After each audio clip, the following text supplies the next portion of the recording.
¿Te dijeron que con el halving de Bitcoin el precio se va a duplicar o que va a aumentar en algún porcentaje? ¿Lo creíste y ahora estás pensando en poner todos tus ahorros en las criptos? Bueno, antes de tomar una decisión tan grande, te invito a ver este video, donde voy a explicar por qué algunos de los razonamientos que llevan a esa conclusión son incorrectos. Y antes que nada, una aclaración.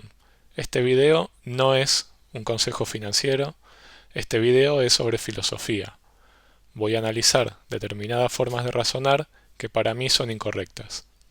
Te voy a explicar las falacias sobre el precio de Bitcoin y el halving. Empecemos. Bueno, el tema central entonces es criticar esta idea de que el halving hace subir el precio de Bitcoin. Entonces, para eso vamos a pasar por 6 puntos. En el primero voy a explicar de forma muy breve qué es el halving, ¿sí? Lo voy a definir. Segundo, voy a explicar también de forma breve qué es la teoría del valor trabajo. ¿Por qué explico esto? Porque hay una falacia que se desprende de esta teoría en relación con el halving y el precio de Bitcoin. Y de esto trata el tercer punto. Cuarto punto, ¿qué es la teoría del valor subjetivo? Y quinto, ¿cuál es la falacia relacionada con esto? Sexto y por último, una conclusión y unos pensamientos sobre cuál es entonces la relación entre el halving y el precio. Entonces, ¿qué es el halving? De forma muy breve, es un fenómeno en el que la recompensa en monedas por cada nuevo bloque minado se reduce a la mitad. Esto sucede cada 210.000 bloques, que sería aproximadamente cada 4 años. Segundo, ¿qué es la teoría del valor trabajo? Es una teoría económica clásica que sostiene que el valor de un bien o servicio depende de la cantidad de trabajo requerido para producirlo. Entonces, esta idea de que si algo requiere más trabajo, entonces su precio será mayor, conduce a, relacionándolo con Bitcoin y el halving, conduce a razonar algo así. En Bitcoin los mineros harán el doble de trabajo para obtener la misma recompensa, es decir, lo que antes del halving obtenían minando un bloque, ahora se necesita minar, después del halving se necesita minar 2 bloques para obtener la misma recompensa en monedas.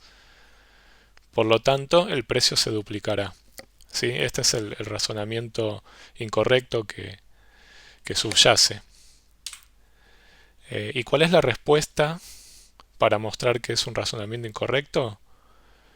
La respuesta es que el hecho de que algo requiera más trabajo no implica que vaya a ser más caro.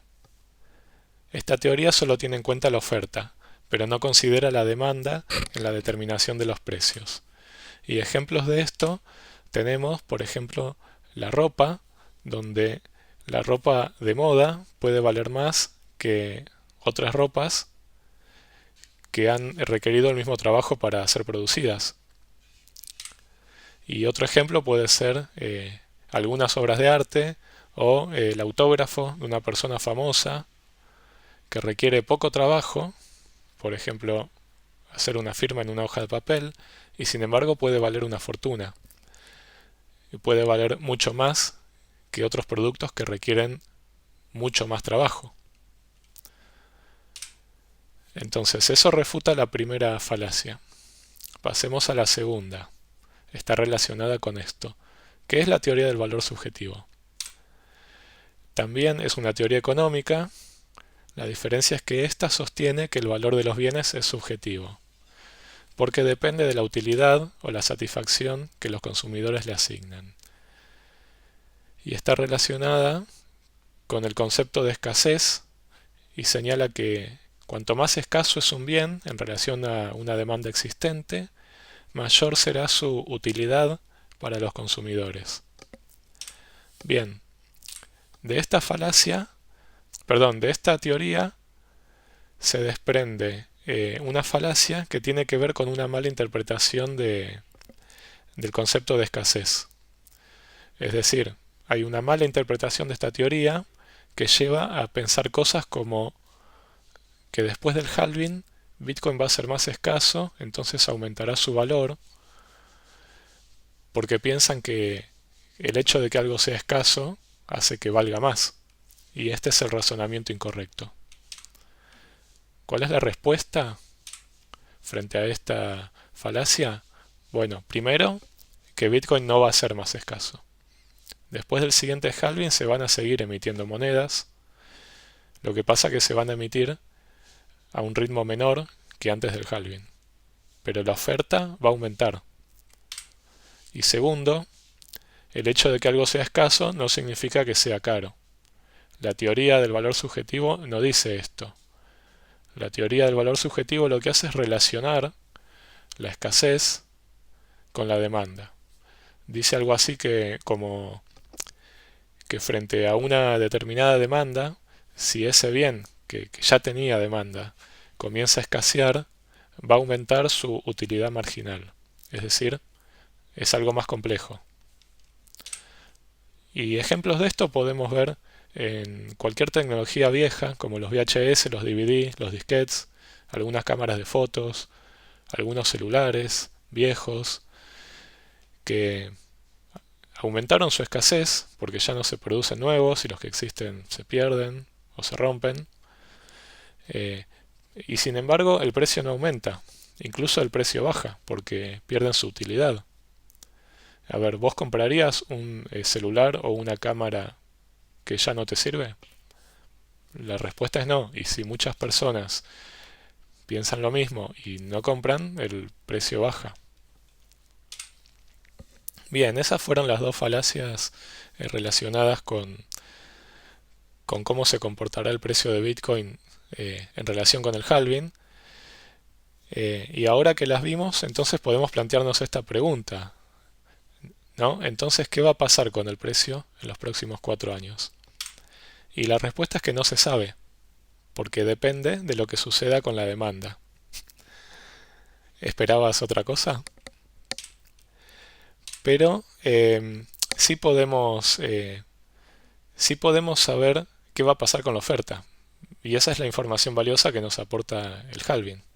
La oferta va a seguir creciendo, aunque a un ritmo menor que antes, durante los próximos 4 años. Entonces, hay 5 escenarios. Depende de lo que haga la demanda. Si la demanda sigue igual, el precio baja porque va a haber más oferta con la misma demanda. Si la demanda baja, el precio también baja. Incluso el precio baja si la demanda aumenta, pero aumenta en menor proporción de lo que aumentó la oferta. Así que tenemos 3 escenarios donde el precio podría bajar. El precio se mantendría igual en un cuarto escenario si la demanda aumenta en la misma proporción que la oferta. Y el único caso donde podría aumentar el precio es que la demanda aumente y además aumente en una proporción mucho mayor que la oferta. Entonces, por último, quería contarte sobre el ejemplo del reloj roto. Hay una frase muy famosa que dice: incluso un reloj roto da la hora exacta 2 veces al día. ¿Y cómo se relaciona esto con lo que acabo de explicar? Bueno, se relaciona porque así como un reloj roto, por casualidad, puede dar la hora correcta en un momento puntual del día, y eso no significa que el reloj funcione bien, así también puede suceder por casualidad que en algún momento de los próximos 4 años, alguno de estos gurúes que predice el precio acierte. Pero eso no significa que el razonamiento que usaron para predecir el precio sea correcto. ¿Se entiende? Estos razonamientos incorrectos que analicé en el video, entonces, son como el reloj que no funciona. Y esto fue todo. Espero que haya sido útil. Chau.